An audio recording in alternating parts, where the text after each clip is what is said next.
This week's episode is brought to you by Tabletop Backer Party on Facebook, which is the largest board game crowdfunding group on this side of the internet. Hello, fellow gamers. Welcome to I'd Back That Kickstarter with Gloryhoundd and DrGloryhogg. And this is really awkward because Greg is in chat and we have this fill-in Greg that we had acquired for today, so I want to try it before I buy it. This is very awkward in chat today. Yeah, it is weird that Greg's here in chat. That is weird. Well, you know, we need somebody to temper all of our backing, and Greg has not been here, and we've backed a lot of games, so... Yeah, this is a bad bad week, Greg. Because like every one of these games seems like just legit. And hello to our chat today. It looks like we have a ton of people in chat. I'm so excited. I saw Greg and Battlecry and Petter. We have Kabuki Kid. Glendover. That's we have right. David, the creator of Petrichor. We had Jim in chat as well. I'm super excited. Sorry if I missed anybody. Like, you guys are amazing for showing up today. We appreciate it. And we're excited to talk about some Kickstarters. So, hello, Greg. What you doing? Everybody's really excited. What you doing? Backed any games lately? What's going on? All right, so Dr. Gloryhogg, do you want to talk about anything before we get started today? This is awkward. So, just so everybody knows, because, you know, we share a lot of things with you, I've officially been let go from my company today. That's right. It wasn't anything like super crazy. They're just merging 3 different departments together, and it sounds like it's me and like 2 directors, a senior director, like all kinds of people. Yeah, so a bunch of people. The fallout's still coming from that, but that's going to probably temper some of the things I say today. It's really hard to say back it when I just lost my job an hour ago. It's understandable. It's understandable. Yeah. So it's not a big deal. Like, I mean, we're not going to like be thrown on the streets. I'm still going to get Chipotle later today, but it is definitely going to make it so that I only pick one game this week, which I try to do anyways. And what we're going to do is we're going to make sure you know what we would be backing if nothing weird had happened today, okay? And we're going to tell you that information. But if you follow us on Kickstarter, we will probably not actually be backing those games today. We may only pick one. And for anybody who does ask, I'm okay. And if anybody does want to support us, you know, liking, sharing our content really helps us grow the channel, which helps us get paid sponsored playthroughs and stuff like that. Right. Yeah, we do. Which is really good. Sponsored playthroughs as well. So if you know anybody wanting a playthrough, and then we have the Ko-Fi and the super chat and all that kind of stuff. So we do appreciate you guys being here, though. Oh, Kabuki Kid Nothing's says, going to stop the show. I lost my job recently, too, so I feel for you. Aw. It's a thing. It's a thing. It's a tough time right now for everybody, It makes it a little bit hard to get pumped about Kickstarters, but there's some really good ones this week. I totally get it. We're going to drive through. All right. Are you ready? Are you ready? Northgard. My mouse is like being super weird today, too. So, let's get started for today. We have Northgard. This is by Open Sesame Games. It's for 2 to 5 players. It should last about 45 to 90 minutes. This is going to have a modular board, and you're going to be Vikings running around, like, trying to take over territories and stuff is what it looks like. Well, it's a 4X game, yeah. Well, so explore, exploit, gosh. I can never remember the 4 X's. Expand. Don't jump. I had it. I didn't need yours. Oh, thank you so much, Vincent. Oh, we appreciate that. Always our best supporter. Thank you so much, Vincent. Mr. Hawk. Absolutely. So you're doing all 4 X's, and it seems like it's very simplified card play as far as like, you know, you're gonna play a card to do like movement. You're gonna play a card in order to expand. You're gonna play, and like the art on the cards is really, really good. I really enjoy this art. I like that kind of cartoonish Viking art because, you know, real Vikings would be kind of probably, I mean, they might be as good looking as me, but most of them would probably look a little bit rough. I mean, we've all seen the movie Vikings, right? Or the TV show Vikings. Yes. Most of them look pretty rough. Yeah. Were they built? Yes. Were they rough? Yeah. I mean, it was a hard life. Vikings had a hard life. This looks really cool, though. I like the cartoony art. First off, this is a first-time creator, okay? So they have some experience in the board game industry and like making games and stuff from what I've seen from everything, but it's a new company, okay? Looking at their stats and everything, they have a couple of games that they've backed recently and everything, and not a huge media coverage. However, they've put together an amazing campaign. The campaign looks solid. The campaign is amazing. For a first-time creator, there's almost I'm always impressed. something that we can pick apart because we look at, you know, I don't know, 20 Kickstarters a week, and a lot of them don't make it on the show based off the campaign alone sometimes. And with this one was just like, no, this is a good campaign. I just had not heard any pre-marketing. I don't know where they were spending their money on that, or if they did, maybe they didn't. I don't know. They maybe only had so much money to spend on pre-marketing with that, because they have a few videos I've never and everything. marketed myself. I mean, but they do have a few videos, so I was excited about that and being able to be walked through the game and everything. It didn't get the typical buzz that you see, like Lizard Wizard, for example. I saw that. I think I saw an ad on BGG. I saw it on Board Game Spotlight, some of the other Facebook board game groups. So that one hit the traditional marketing, and then of course, actually. Seen stuff from Glenn directly, so I saw a lot of Lizard Wizard stuff, but I didn't see this. Vincent says, I thought X's game was about old girlfriends, my bad. It's like the 4 X's from Scott Pilgrim, right? You have to fight the 4 evil X's in order to win. That's 4 evil X's in order to win the game. That would be an amazing game, by the way. Scott Pilgrim has a game. Scott Pilgrim did a game. Oh my gosh, who makes the Scott Pilgrim game? IDW, I think? Really? Yeah. Oh, now I'm going to have to go check that out. It was on Kickstarter at one point, but it was like a weird time where I don't think we got to cover it. Also, okay, just going back on some of our comments here. Greg is tempted by Ascension Tactics. Greg, they have that on Tabletop Simulator where you can actually go and play the game, which is exciting. So if you're interested, go do that. Absolutely. What else? Let's see here. I'm kind of sad today. I need to watch the marketing today so I can get some money for the house. Totally understand that as well, Alan. Let's see here. I have the PC game of this. What? I didn't realize there was a PC game of this. I didn't realize there was a PC game of this either. So you want to hear my one critique I have? Okay. All right. So I really like the art. I really like the minis and everything. It seems like it's very simple. You get one card that you start off with that's unique, and then every round it seems like you get a new card to add in. So it's a deck builder essentially.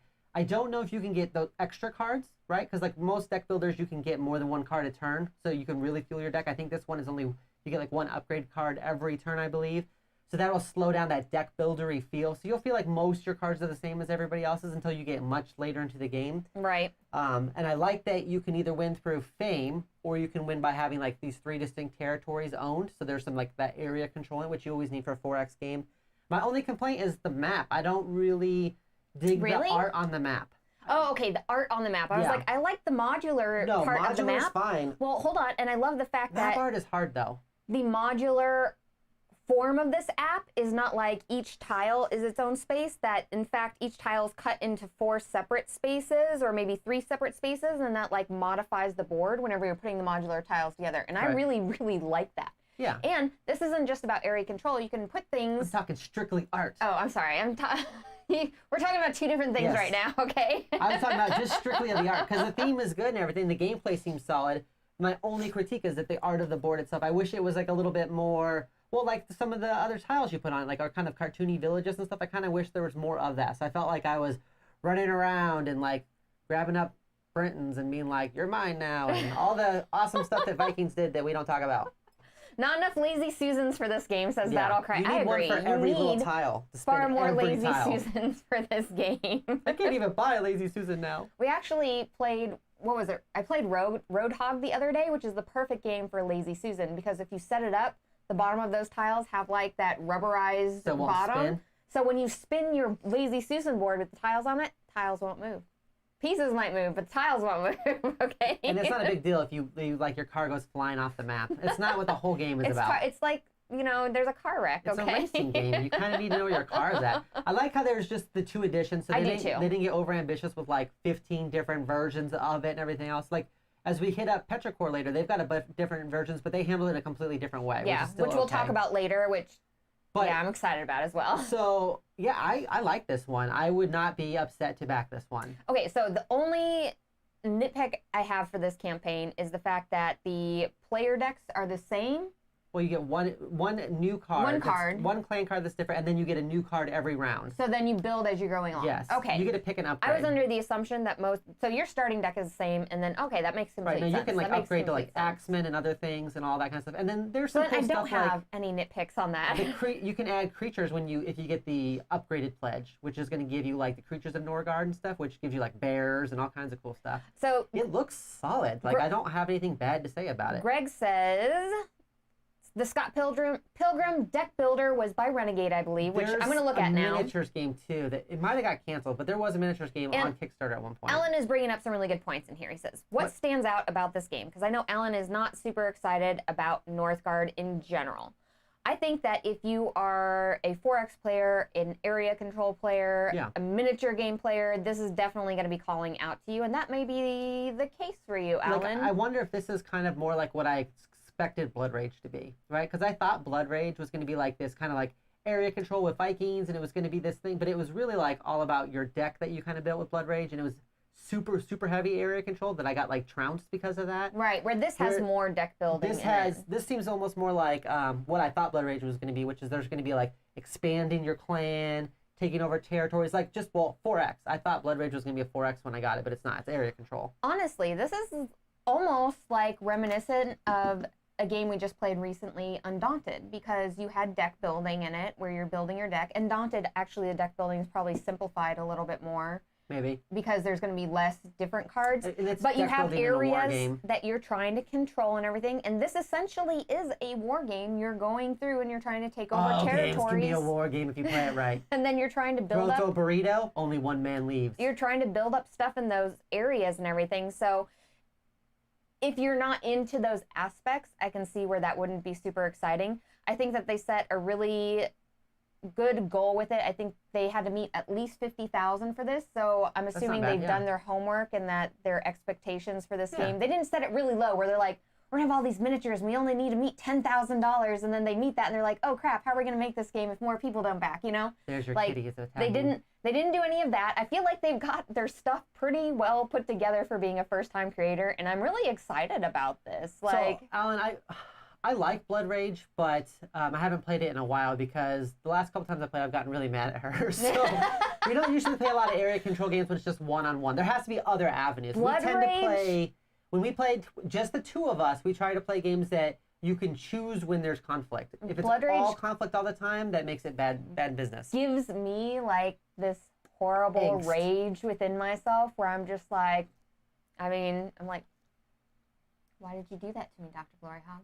Whatever, you're the one who was like, why you gotta be like that? You recruited every monster, and you're just like, I want to win. Crush. I want to win. Okay. Yeah, well, you did win, like almost every time. And Greg is just calling me to the floor. Yeah, Greg. Okay, it's all Renegade. I thought IDW. I don't know why, but Renegade must have that. Must have that IP. IDW picks up some popular IPs as well. Yeah.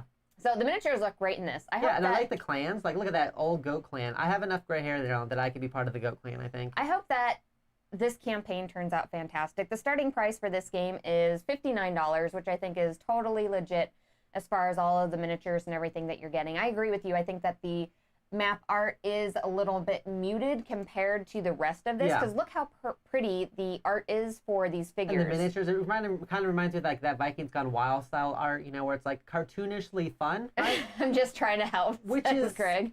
Which is nice. I mean, I like that. I like that kind of art style, right? Absolutely. Let's see here. It makes it seem like not as bad when you get beat up, I think, which is something I need to know if we're playing area control, because I get beat up a lot playing area control. Petter says, I love Blood Rage. It's a decent 2-player, but I can really push runaway leader.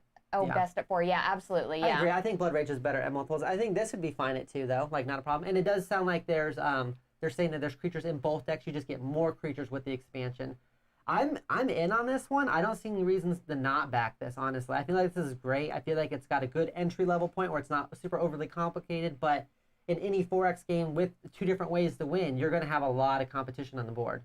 I'm excited. There's not a whole lot of dice rolling in it. Like, you do roll a die for some of your combat, but that is mitigated by, like, the food you have and then maneuvering the troops and everything as you're going along. So I always like that. I don't like it whenever you have pure, like, dice combat and then that's it. You can't like mitigate that in any way. And I'm not anti-dice rolling because, as I've said before, you always think you know what's going to happen in a battle, but you don't know until you actually get in that battle. And whatever. That's just I want my battles to be personal experience. You don't know. That's what you would have made a horrible general. My plans go ruined. I make wonderful plans and they get ruined by the dice. The first thing you learn in the infantry is to adapt and overcome, because everything changes as soon as you make contact with the enemy. I'm just so upset. All right, so viewers, what do you guys think about this campaign? Dr. Gloryhogg. Petter's like, wallet stay shut, wallet stay shut.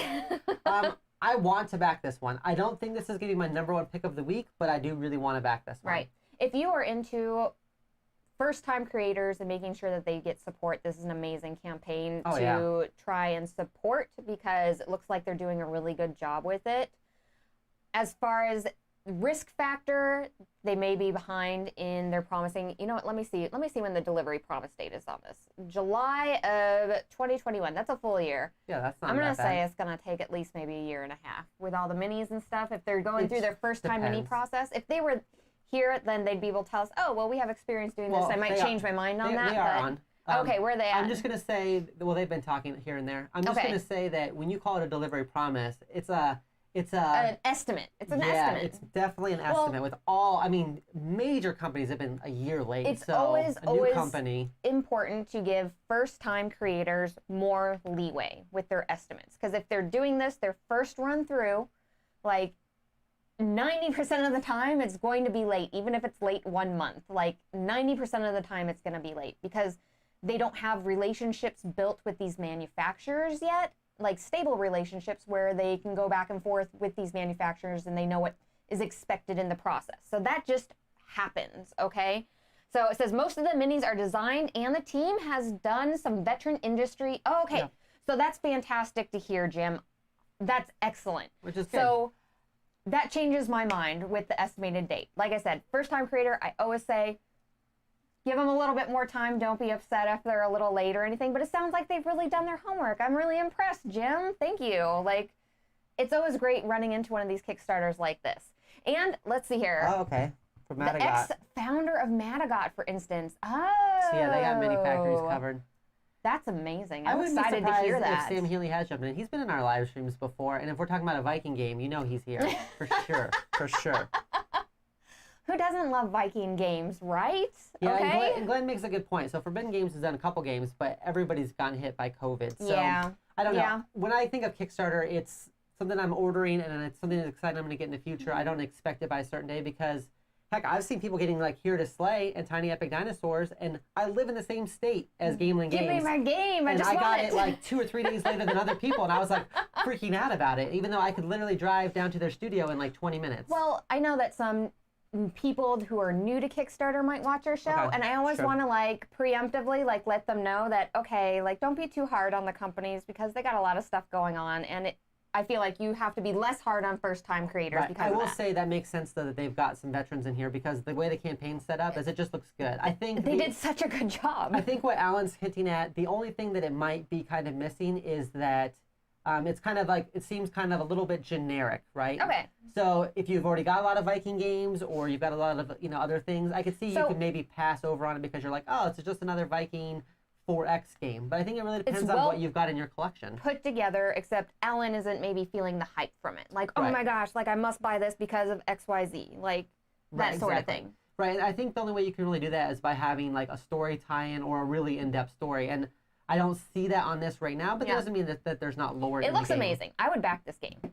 I'd back this game. That's my vote. Dr. Gloryhogg? Yeah, I already said I would. You back this game? Chat, would you back this game? I want to know. Let's take a look here. Let's see. Glenn at Glendover, you're with Forbidden Games, correct? Yes. Yes, Glendover is definitely with Forbidden Games. What else do we got? Well, what other games we have to talk about? So this is definitely a back for us. Yes, no, definitely a back for us because I love area control games. Like, next up. Well, and you're in a weird place too. You're buying a house, so I would lose FOMO for that too. That's true. Now it's time for Lizard Wizard, which is like the best joke ever. Me and my buddy John used to make. He had a magic deck that was called Lizard Wizard. The Lizard Wizard. Because it was everybody in there was either a lizard or a wizard of some type, and it was dumb. But I just love going Lizard Wizard. Lizard Wizard is like one of those really fun words to say. Like you just want to say it. For some reason, apparently I can't spell raccoon correctly because I get corrected every time I try to type it in. But like Raccoon Tycoon was cool, right? Like it was like Raccoon Tycoon. It sounds good. But now it's like Lizard Wizard. Like they're doing that, right? And they're the cutest lizard wizards ever. Look at them. They're the cutest little wizards. Oh my God. Oh, thanks so much, Greg. I want one of those. That's crazy. Oh my goodness, Greg, thank you. We really appreciate your support. Holy cow. Thank you so much. I'll play games with you even without support, Greg. You don't have to pay me to play games with you. We're going to see you in like a week anyways.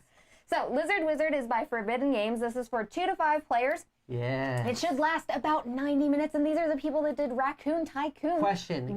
Can I make it last only 30 minutes? Because I can make Raccoon Tycoon last 30 minutes. We're not going to talk about that right now, okay? So here's the thing. All right, so this is real talk. We like Raccoon Tycoon. We do. Your biggest complaint about Raccoon Tycoon was that whenever I was auctioning, I convinced you and Greg to buy all the auctions, and so I went through that deck really quick. And preemptively ended the game. And we were playing by the old rules too, where if you completed all the auctions, that would trigger endgame. Well, now you have to actually trigger 2 things in order to do it. That's been changed. That's been changed since then. As far as I understand.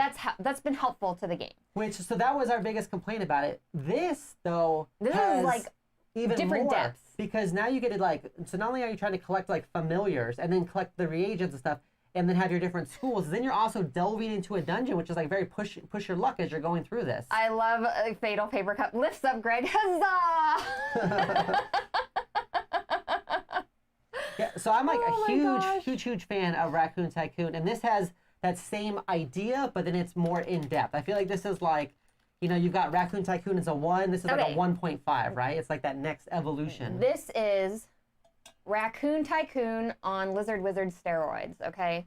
Because it looks like what they did was they took a lot of the classic stuff from Raccoon Tycoon, and then they evolved those things and made this a more in-depth game where you can have many ways to win or many ways to succeed, because you can get your points from different things in this. You can get your points by building towers. You can go ahead and go through the market. You can go through this push your luck dungeon area over here. So I'm interested in the gameplay for this to see, because look at this board. Like, there's so many different areas and stuff that you can get stuff. Glenn's saying that essentially this is Raccoon Tycoon for gamers, right? So it's like it's that next. It's got a little bit more in depthness, because Raccoon Tycoon's fun. It's a bidding game, right? And you can just knock it out and play it. It's very enjoyable. There's definitely a lot of strategy in it when you're trying to mess with the commodities market, if you will. But that's a very dry theme for a lot of people. Like, I don't particularly. I like bidding games, but it's usually dry. You're like, hey, I got a 1 over here, 1 over here, 1 over here, 2, 2, 2. Oh, so some things I didn't talk about. Sorry, I'm freaking out about Lizard Wizard. So when you play it 2-player, if I understand correctly from Rado, you actually end up where when you're making the bids on the different things, that you actually just make 1 bid and that's it. It doesn't go back and forth. Oh, okay. When you're playing multiple players, you go back and forth. You can make multiple bids, right? But otherwise, you're just like 10. I'm all in on 10. That's really cool. You also have increased reagents, so in Raccoon Tycoon, you bid on like what, 5 things? Yes. I think that's about right. But you also can get player mats, so like you can hide how much mana you have. You could have like a little dragon spoils or dragon horde worth of stuff back there. So what I like is that they really thought about 2 players, which is good, because a lot of people are playing 2-player right now. That it's just all 1 bid when you're playing 2 players, and then it's multiple bids whenever you're playing with multiple players, which is good, because that's exciting, right? The exciting thing with just 2 players and just making 1 bid is you're like going all in, right? It's like you're pushing all your poker chips out onto the table. You're like, all in, 10. And then you're like, I'll go 11. And then you're like, no, 11. Why didn't I go to 11? Reagents? I don't know. Like, I call them reagents. I don't have any regurgents. Oh my gosh. I thought about it too much, okay? Reagents? I thought about it too much now. Well, yeah, tell us who's saying it right. You're making it weird, Petter.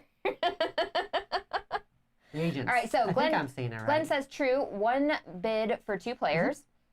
Let's see here. Oh, Jenny and I checked out Raccoon Tycoon for PAX U at the game library, and it was 1 game. We ran right back to purchase after. Raccoon Tycoon is good. Yeah, so Greg actually showed us Raccoon Tycoon. He's been a big proponent or a big, what would you call it? He's been a cheerleader for Raccoon Tycoon. So he showed it to me, and I didn't get the Kickstarter copy, but I immediately went out and got it. Like, the first thing I did, I was like, oh, there's Raccoon Tycoon, and I bought it, from a local game store, and I was super excited about playing it. And then we taught it to our kid, who was like maybe 8 or 9 at the time. They loved it. They loved it. So yeah, I'm a big fan of Raccoon Tycoon. So I was super excited that it's gonna be a more in-depth one. Yeah, I think the only fear I have is that this one might replace that one, because I think I like this theme better, and I don't know if. But here's the perfect thing. So it's not necessarily going to replace it. Then you save Raccoon Tycoon for when you want to teach somebody Lizard Wizard's game, but then you start them off with Raccoon Tycoon, and you get them used to some of like those base core mechanics.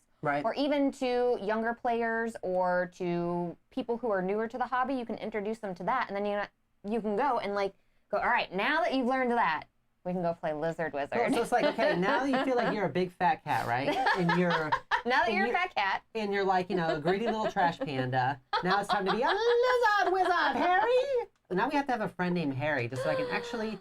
True story. Both of my grandfathers are named Harry, so I'm gonna actually call them both and be like, "You are Lizard Wizard, Harry."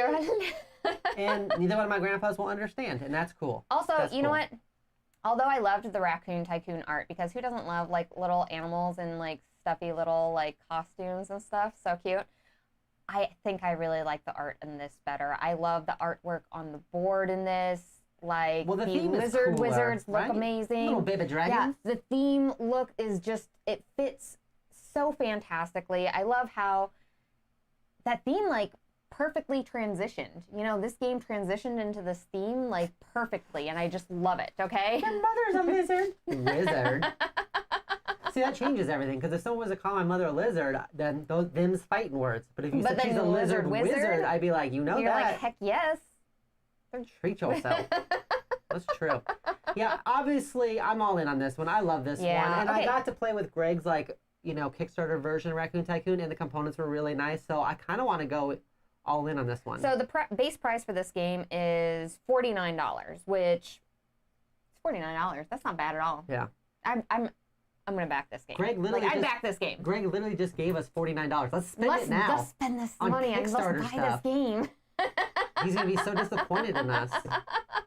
I wish this was an expansion for RT instead of the whole new game, but I assume that wasn't feasible. I do like the art more on this one, I think, says Luke. That's understandable.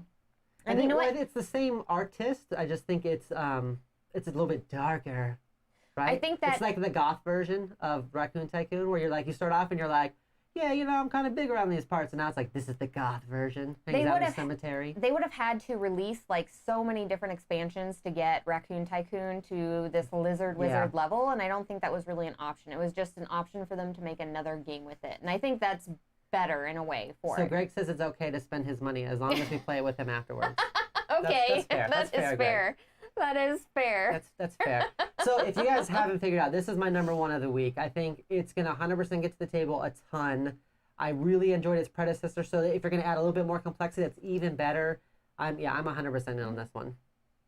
100%. So, Alan says, to be honest, I haven't looked in depth into the mechanisms here on Lizard Wizard. What are the new mechanisms wise? I think the biggest item is going to be the push your luck dungeon style delve that you have over there. But basically, you know, in Raccoon Tycoon, you just had pretty much like two different ways or two different sets of things in order to collect to get your end game points. Whereas this, you're going to have several different ways. So it's going to increase the complexity of that. And then you're also going to have a slew more reagents, which makes things more complex. Oh, you really do say that weird. Dang it.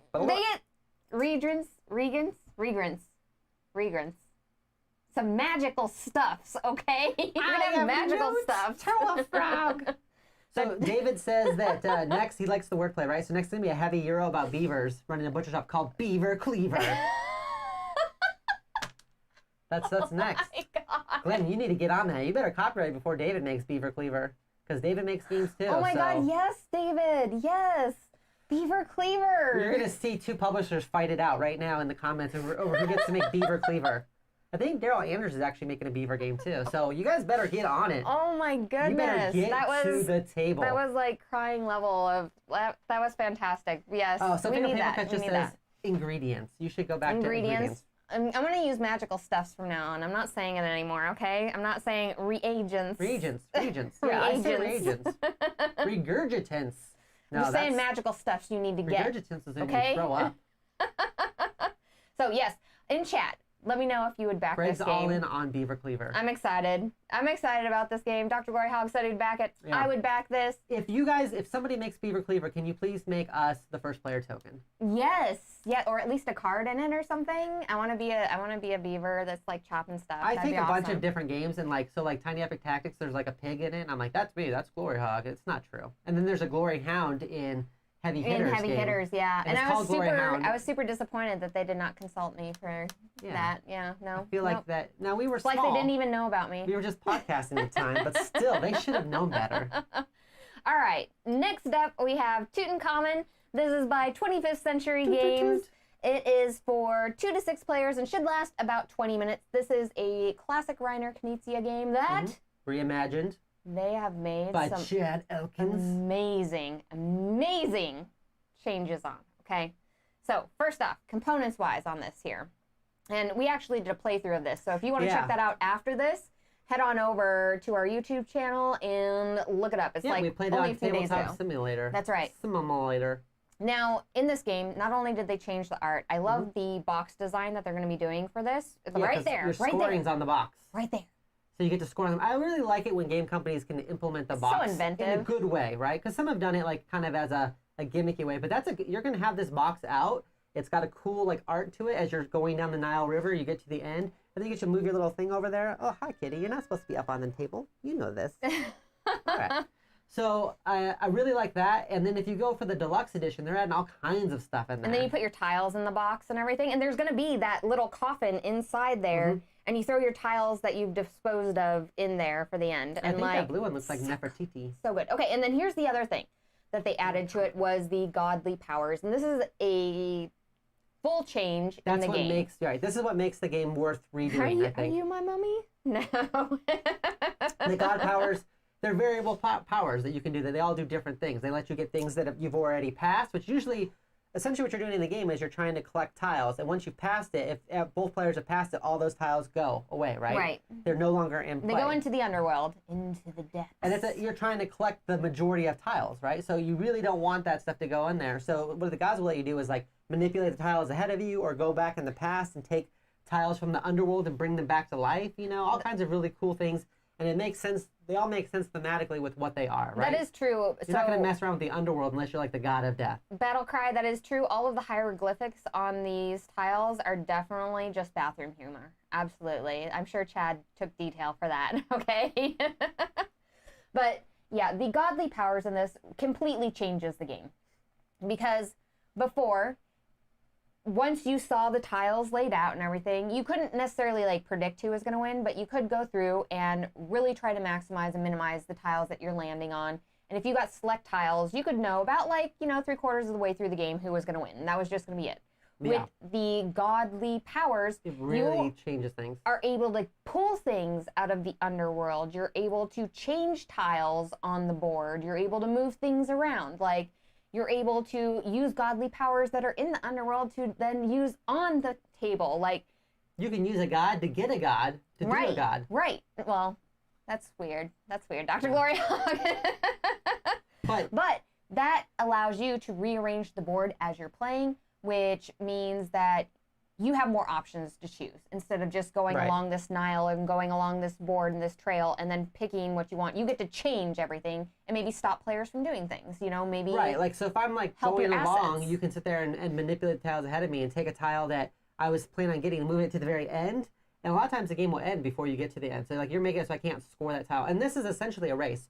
You are a priest or priestess trying to spend all of your money by collecting these tiles and going along the Nile River to prove to the next pharaoh that you're the most devout, right? You spend all your personal wealth. Greg says, can't go wrong with a Knizia. I knew this was gonna be you. Well, I specifically talked to Greg because I was like, dude, I was like Lizard Wizard, I was like Tutankhamun. This is your week. This is your week, Greg, this is Greg's week. This is his week.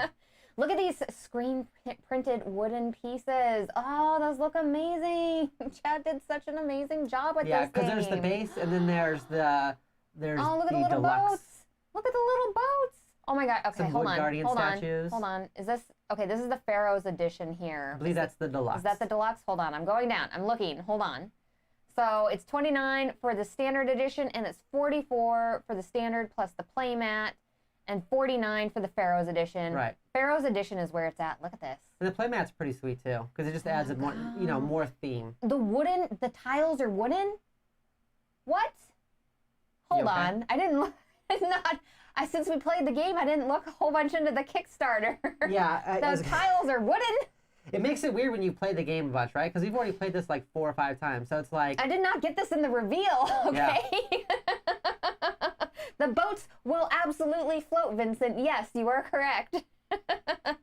Yeah, I agree. This looks really good. David says he really likes how the art is done. Yes, and the screen printed is really tasteful. Yeah, no, Chad did an amazing job on this. Chad... It makes this a game that's more appealing to people that are either like more casual gamers or people that are very theme focused. I'm very, very theme focused. So if a game could be amazing mechanics wise, but if it looks boring or the theme or the concept of the game is boring, I'm just not going to play it because, well, normally I'd say I have a job. I don't right now. But normally I would say, I can do work or homework later, but when I play a game, I want to be involved in doing something that I can't normally do. And I can't go down the Nile River right now. It's just not allowed. That's true. Americans are not allowed out of the country right now. Not allowed in other countries. So the wooden guardian statues, the guardian statues look awesome. And they're just purely there just to look amazing. Would say, so thick. They're there to stand as guardians in the underworld there. And so they're like cool, I was almost about ready to say some profanity because I was super excited. Whoa. I know.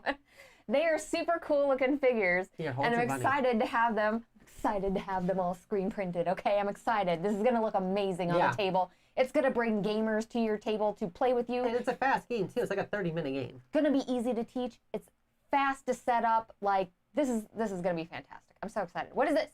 New god tiles with new powers? Yeah. I didn't get to play with these. I'm going to talk to Chad. I'm talking to Chad. I like the playmat. Look at that. The playmat. What? Chad did such an amazing job with this. Oh my goodness. Chad needs more work redesigning games. If you want to see well, I don't want to diss the other one. The first English version was very, very plain looking in box and everything else. This has older. A pop, right? It was older. It was 2007, I think, or something. Right, but if you look at the games in that stage of board games, the evolution of board games. Yeah, right now gamers are looking for more flashier games. Hey, so it could be a good game. You go to early games, it's like watching, what was it, like Mickey Mouse doing Steamboat Willie? It's all That's black exactly and white. it. And now people want like the last Avatar, right? The last Airbender. They want that like poppy art. So do this. Petter says the regular version looks blah now that the fancier one looks, because the fancier one looks so much better, right? It does. You saw the regular one, you're like, oh, this is really nice. Then you got like to the deluxe edition, you're like, dang it. And this is 100% your type of game too. You love these. I love these so much. Tile collecting majority They're so good. ones. Here's the best part. Every time we played it, I beat her. I love beating her in games that are her style games. How dare you say that in front of our chat? Sorry. It's like every time I beat her in a smooth game, she gets so mad because I don't even like those games. Okay, so Ellen says, folks, I don't know about this game, but don't do the standard edition. Wait for retail.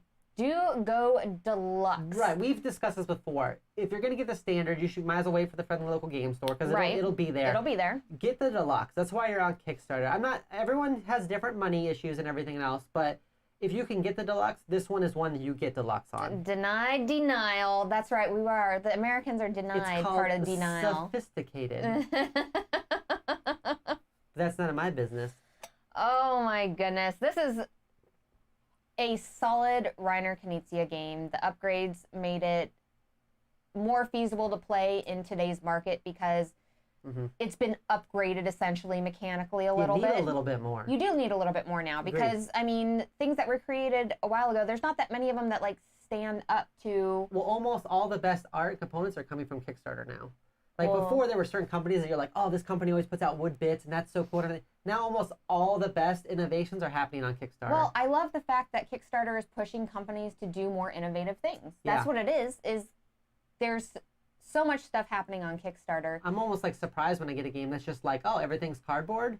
I'm getting so used to now having squishy berries and acrylic tiles. That's what was missing from Northgard is the fact that you didn't have that little tiny bit of newness or that hook of wow, this is a really interesting, innovative piece to it. Does that make sense? I don't think anything was missing from Northgard. I just think it's familiar. Well, I'm saying from the hypeness, the hype portion, So you need item meeples or squishy fruit or those really big hype or chips. Which sadly, weighted poker chips. Today, and this is a sad thing, having miniatures is not an innovative thing anymore because pretty common. Everybody's trying to make miniatures for games. What is it? The Night Cage got miniatures. Yeah, metal ones. Which is little tiny metal ones. A tile laying game. So it's like the super wicked Twilight version of Carcassonne. It's harder to be innovative with something, but this one hits it exactly because you have your markers on that box there. The box has the actual pharaoh inside. True.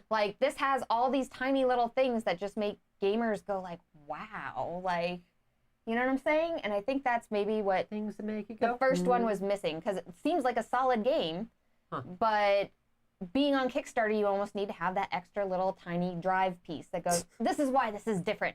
I don't always bring in my squishy berries, Greg, only when they're relevant. Title blades, y'all. So Petter says the theme doesn't grab me, and I don't think that the shiny version makes it better. I don't like the set collection thing that much. Okay, I really enjoyed the tile laying set collection thing. Right. It was really good. I think Petter and I play the same types of games where I'm more excited by theme and I'm more excited by like a 4X game or a very thematic battle game than I am about just tile collection. This game in and of itself, just tile collection with it having blah art, I would probably be a hard pass. I would probably pass, but with the deluxe version though, it is definitely more enticing. Okay. But this is a game that you gravitate towards more than I do. And I think that Euro gamers might gravitate more towards it as well because it has a lot of the same principles that Euro gamers appreciate, which is more of a stagnant base of things and then making choices. Does that make sense? Yeah. Like, I think it would apply a little bit more, and I think though that our audience may be more Ameritrashers, honestly though. I think games in the future, especially on Kickstarter, will play a lot more with these physical toy-like elements. Yeah, because think of the things we saw. Think of the things we've seen. We've seen like where there's games where there's parts underneath and you lift them up and there's like a bones buried underneath. We've seen games with amber in them, which was actually another 25th century game with like a little mosquito in it. I mean, you're seeing more and more of these things that you could legitimately play with. Think about Marvel United. It was just a whole bunch of little chibi little minifigures that our kid would play with for hours if they could. So Mepper says, I avoid ancient Egyptian themes, so this one is a pass for me, even if it looks fancy. That's really interesting, Mepper. That's actually because Mepper is actually a mummy that's been brought back, and so they try to stay away from that. Wow. Or maybe there's been some curse in Mepper's family. No, I'm curious, Hey, a mummy's curse. Cursed. Don't ask. Okay, all right. If Mepper comes on there and says everyone in my family's been cursed by a mummy, then hey, because one of my ancestors cracked a tomb. This one is a back for me. I believe that, I don't know if it's listed if Chad has it on the Tabletop Simulator, but it was. I think it's open. I thought it was. I thought it was open on Tabletop Plus, Sim. which we didn't talk about with Gen Con, like you can play a lot of these games, like Night Cage. Oh my gosh, I didn't even think about that. I bet you they're playing, I think they're playing this and what's the Kingdom game that Chad did? 25th Century Games did. It's a Kingdom. We backed it. The Rondell one? Yeah. What was the name of it? Yes, Kingswood. That's right. You can play a lot of these games online right now. That's really good. That's a really good point. Gen Con. And a lot of them are free, or like $2. $2, like that. Yeah. It's very inexpensive to play these on Tabletop Simulator. To sign up for Gen Con. So you just go to the Gen Con page and you just basically apply for an online pass, and then it gets you into the system, and then you can sign up for things in there, which is fantastic. And there's a lot of demos going on for these games. So it's a fantastic time to start looking at this stuff, okay? So I would say it's a back for you. What about you, Dr. Gloryhougnd? Although I enjoy the game, it's not one that I would play over and over again. I am definitely heavy Amerithrash. So Glenn says Lizard Wizard is available to play right now on Tabletopia. Oh, there you go. Oh, I didn't know that, Glenn. Hold on. And I know I know that Board Game Spotlight recently did a playthrough of Lizard Wizard, and I'm going to have to try to get a copy of it because I really want to do a playthrough of Lizard Wizard, like real bad. So Glenn, if you know anybody that could get us a copy, we would play it. I don't know, just saying, if you know anybody. On Tabletopia. Boom, I put it there. Okay. I'm sure you have important friends. I'm playing Nick Cage for Gen Con, says Petter. Ooh. He's playing some Nick Cage. So I've been seeing a lot of the chat and Discord for Smirk and Dagger, and people are loving Night Cage. And I'm so happy that they're doing so well because it is a fantastic game. It is. All right, next up we have Petrichor. Which is like the most calm and peaceful game, like in comparison to like Night Cage. It's very like, you're fluffy clouds, you're trying to water things, like grow the most fruit. But I think like underneath it though, there's a lot of like interactive like area control, even though it seems like fluffy clouds and you're floating around and everything, but you're like controlling this area. This is my fruit. I feel like there's a lot more into it than what it looks like. So you have like a cloud gang with cloud attitudes, I think with you're like... So, as you like to say, the anesthetic. As you go through. I think the aesthetic of this game, being all like kind of white and fluffy cloud stuff, is a really nice theme. And it takes away from the fact that it could be probably very ruthless playing like area control. Because area control usually gets you all fired up and like, why did you take that from me? Become an angry cloud full of lightning and thunder. But like, you're not really taking away, you're adding until the cloud rains, right? So you're not like, at least you're not taking away too the same way. So this is for 2 to 4 players, and it should last about 20 minutes. This is not just, oops, I'm pressing the keyboard. David said clouds can be cheeky too. Those cheeky little clouds. This is not just the Petrichor. This is actually for the expansion, which is the cow expansion. But We put this on our channel because of the collector's edition. Collector's edition. Which will not be something you'll be able to find all over the place. You better get this on Kickstarter. You can get the base game just if you want, and then so there's other options in this, okay? But originally this is the Kickstarter for the cow expansion to it, okay? Right. But they have lots of options.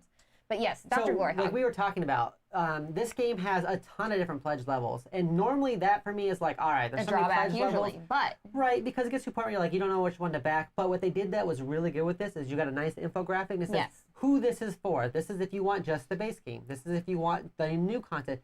This is if you're new to Petrichor and you want everything. And it comes with, like, there's game trays involved. 20 minutes per player. Apologies. 20 minutes per player. 20 minutes per fluffy cloud. Apologies. So I really enjoy that, although there's a lot of different pledge levels, it breaks it down very easily, like, who this pledge is for. So you know exactly which one you want to get into. So for, like, us who don't have the base game, we can either go in at the base game, which is, like, the $49, I believe, or we could go in for, like, the collectors and just get everything, which has, like, game trays, all the expansions. There's like a lot of different options. So Petter says, do the cows get out of the pastures and stand in the road? If not, then unrealistic. You know what? They do wander around and they do poop on stuff. Yeah, I was going to say. And they create methane in your clouds. Yes, right? It like affects the temperature. I thought that was like really cool. It was very inventive as I was looking through it. I was surprised. It wasn't just like a cheeky little like, oh, here's a cow, and he comes in and eats your neighbor's plants. It's like, no, there's some poops. No, there's little poops, and they wander around. There's some bull shrimp happening. That's right. Bull shrimp. The cows were adorable. Okay, so. And there's bees. We have not played Petrichor, but we have not. Through this campaign, this has made me extremely excited about playing Petrichor, okay? Yeah. Because this was not something that was on my radar, but... Yeah, I think we just missed it, which happens. There's too many games. Loving everything about this game, okay? Yeah, it's area control, which you love. I love area control, okay? And for me, as someone who doesn't like just standard area control, I like how the cards can manipulate how things happen. Yes. Because that's the only way I get into area control. I like to be able to, like, from the side, manipulate things. Because if it's just about putting pieces in a certain spot, she always wins. Always. So Mepper says, just getting the expansion is the worst option as far as value goes. If you're going to go back, you need to get the collector's upgrade kit all in, and then you sell your original game, okay? You sell your original game, and then you get the collector's edition, okay? That's how you do it. You go to Board Game Geek. I think it's saying you save like $100 if you get the collector's version. Oh like, my gosh. It's $200 worth of stuff. Okay, so Petrichor is going to take a while, guys, because we do have to go down to the collector's edition, see the amazing stuff. Yeah, okay, that's what we want to talk about. Yeah. The clouds in this here, you can get them angry. They get thunder. You're raining on crops. You're trying to get, like, collecting sets of stuff. You move them around. You're trying to grow more fruit than your neighbor, which is very, very sweet goal to have, right? There's climate conditions and stuff that you have. With the cows expansion. That's right, with the cows expansion. You have bees and stuff that happen. There's just a straight up volcano. I don't know how that's implemented, but there's a volcano. Okay, but let's get down to this collector's edition. All right, here's the let's sweet get loot. down to the collector's edition, This is like everyone. Christmas morning when you open the big package and it's got all the sweet loot in it. I'm just gonna have to say, oh my God, look at these clouds. Okay, I thought the little cardboard clouds were amazing, but these clouds right here with custom stands and everything that look like actual floating clouds, what the heck? Like, I'm so excited. I didn't realize they were on stands. They're little stands, so they're little tiny floating clouds. Oh, you're so sold. It looks amazing. It looks so good. If you loved Petrichor. Did you see just using those like in another game too, where you just want to use it like to hold tokens for another game? Vincent says you got your squishy fruit in there. Knuckles crack. Okay, hold on. I gotta get in there. Yeah. Vincent's like, hold on. All right. The rain game wasn't on your radar. I see what you did there. Nice. It was unintentional, but it was good. It was good. I really love game trays, like so much. Oh, game trays make things so bad. Because I get so much tired of spending $20 to $50 to get a organizer for a game that I really like to play a lot, and then like I could have gotten a whole game for $50, and that's. I'm getting tired of that. I'm getting tired of the expensive organizers you have to buy. Game trays make things so easy. So easy. When we played, what was it? The new Gloomhaven Jaws of the Lion. Being able to take out that one simple tray. It had all your components on there. I don't have to move anything. Right. I just take them directly out of there. I put them on the table. I put them back in later. Like, this is what's needed. This is what's needed, okay? It makes things so simple. Board games. I know there's a lot of work that goes into it and creating all of them for all the components, but it makes a huge, huge difference. And then all your stuff stays in there when you stack it. This is like that fancy like Genius bar at an Apple store when you walk in. It's all white and everything looks perfect, right? You're like, I wish our backyard looked like this. So with this, you can get the regular base game, standard edition. You can get the upgraded version. You can get just the... These, you can get just cows. Actually, they have where you can just get, I believe, like the box components and stuff like that, like the new components. Yeah, there's a bunch of different pledge levels. Yeah. But like I said, the infographic kind of breaks it down and tells you what you're getting. So if you just want the cow expansion here... I think he said that they're adding promos to the cow expansion for free. Ooh, so that's just been announced. I'm excited. Like live here, I guess. Okay, so the master agriculturalist. See, that's what I love right there. Who is this pledge for? You already own the base game, but you want all the other stuffs. I really like how they broke it down. You know what? They did an amazing job breaking this down. It's not confusing at all, because when you get to where they have all these ridiculous pledge levels, you're going through and you're like, oh my God, what is this missing? What does this include? If I go to this one, do I still get this? And they broke it down perfectly. Yeah, perfectly. Mr. Oz Mr. Oz dude said they agree about the game trays, because when you get like one of those Fantasy Flight boxes and it's just emptiness and you've just got bags of cards and stuff just sliding around. Dude, it's maddening. I can't tell you how mad I was about Champions.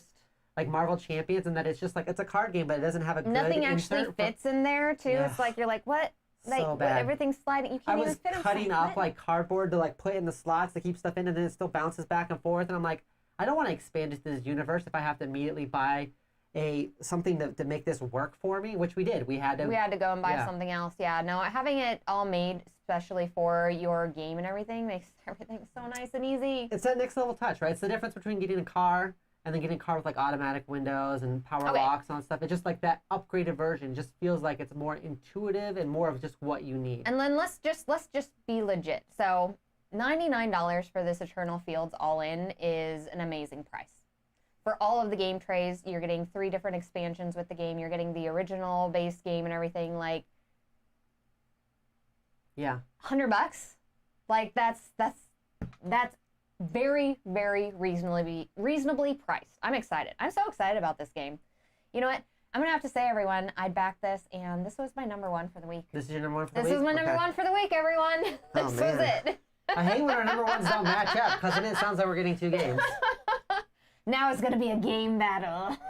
We'll have to play a game to decide whose pledge gets backed. I'm really excited about this one. I love the theme, and I feel like this would be a fun game to have out on the table and bring players to your table with. I really love everything and all the love that they put into this, and I'm excited to explore this game as somebody that is coming new into it. Like, I'm super impressed, and I'm sad I didn't see the other ones. Yeah.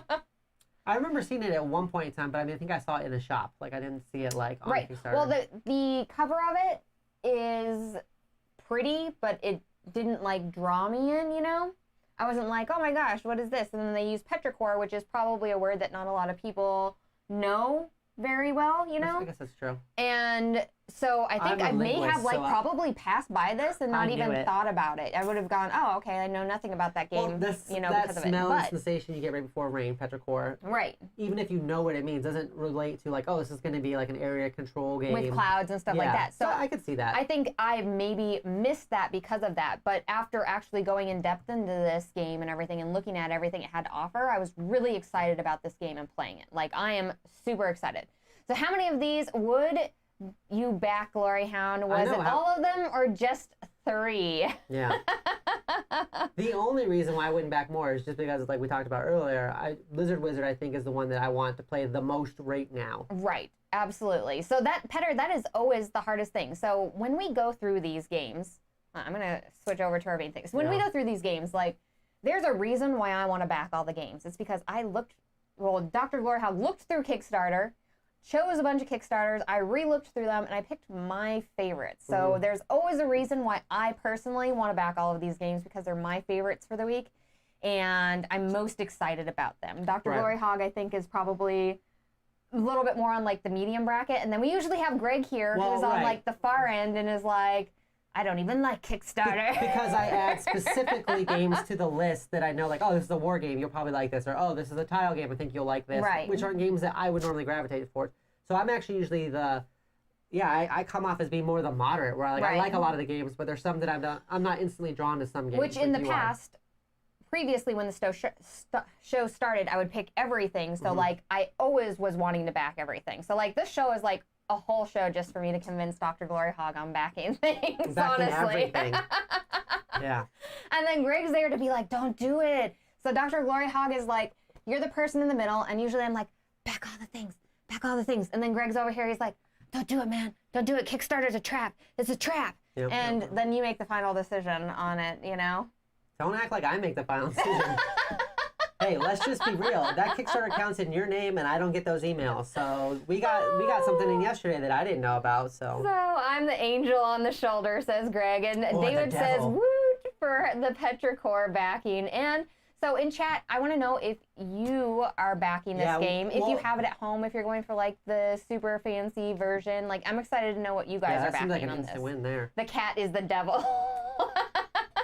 Sometimes. That is also true. That is also true. That's why we make such a good pair. Yeah, me and the cat. Definitely, like we've talked about before, we really like it when we hear what everybody else is backing, especially Greg, because then I can play his copy. But Right. If tell us what you're going to back in our comments below. Like, go into the comments and tell us what you're backing, so that way whenever the Kickstarters come in, we can talk about it more, right? Absolutely. And because we've had on our Discord, like Alan has opened up some of the games and like done a, like not an unboxing video, but just for us, like opened them up and like, hey, check out these. This is what came in this game and everything. And then we play tabletop simulator games. Like we can play Tutankhamun on our tabletop simulator and Vampire the Masquerade Rivals. So that's another thing. If you want to join up on our Discord channel, we are creating extra content that's just kind of like on the fly. Like if I go ahead and play a version of Tutankhamun on Tabletop Simulator, we actually had Petter from chat come play with us, and Vincent came and watched us and stuff. We played Night Cage with Eric. That's right. We played Night Cage with Eric. Like there's like people that did we play Tutankhamun with Petter? I don't remember. Did we? No, maybe it was just me and you. It was Eric. Okay. But we have that available. Sorry. I'm sorry. Sorry, Petter, if you want to, you can come play Tutankhamun with us, okay? But we have opened that up so you guys can come and play games with us, or if we get special access to things like the Vampire the Masquerade Rivals game, that hopefully you guys can come and check that out and at least, get like some forward knowledge before we talk about it next week. Yeah, we make always up your love playing the decisions. games ahead of time if we can. Make your decisions for yourselves, right? All messed up. My headphones config last night. Oh no, it was okay. I had lots of things going on. Yeah, no, it's okay. I went to get in the Vampire Rivals. It's all booked up because of Gen Con. And it was all booked up because of Gen Con. But, How dare they? But speaking of Gen Con, our very next stream will be this Sunday, and we're going to stream Reichbusters That's for Gen right. Con. Absolutely. Let's see here. Which I'll post that up on our site. So Lucas says, I'm likely backing Lizard Wizard. I'm considering Northgard. I haven't looked into Petrichor. I'll skip Tutankhamun. All right. Well, you know what? You got to back. There's a lot of good games this week. There's a lot of good games this week. I'm excited about this week. So if you enjoyed this video, make sure to like and subscribe to our content. Ring that bell so you get notified whenever we do amazing things like this Kickstarter show or playthroughs throughout the week. Is there anything else? No. Reichbuster playthrough. You guys are amazing in chat. We appreciate you showing up and letting us know what you guys want to back in your Pepper comments. wants to know what you call your pet. I don't know. This one doesn't have a name yet. If you all want to name them. This one, it usually sits on the other side of the camera and stares at me. But I thought, man, Greg isn't here today. And you all saw this guy here playing games with us on the table the other day. And then Greg showed up. So, yeah. He watches Poor me little when I bunny. sleep. Poor little bunny. No, he doesn't. You don't know what he does when you go to bed. Is Greg going to join via Zoom sometime? I would love to have Greg join up on our Kickstarter show. Pressure him. If you want to see Greg back on the Kickstarter show, make sure to go ahead and write #FreeGreg in our comments here. Okay? Because we always appreciate what Greg brings to the table whenever we talk about these games, because Greg has been playing a ton of games, and Greg plays different games than us. So it's really important to get different views on games whenever we're looking at these, okay? So work has been crazy, but I can if I will, Luke. That's amazing. I'm excited to hear that, Greg, okay? Other than that, I think that's it. Yeah, I think so. We'll see you again either in Discord or Reichbusters on Sunday. All right, we'll see you later. Bye. Bye.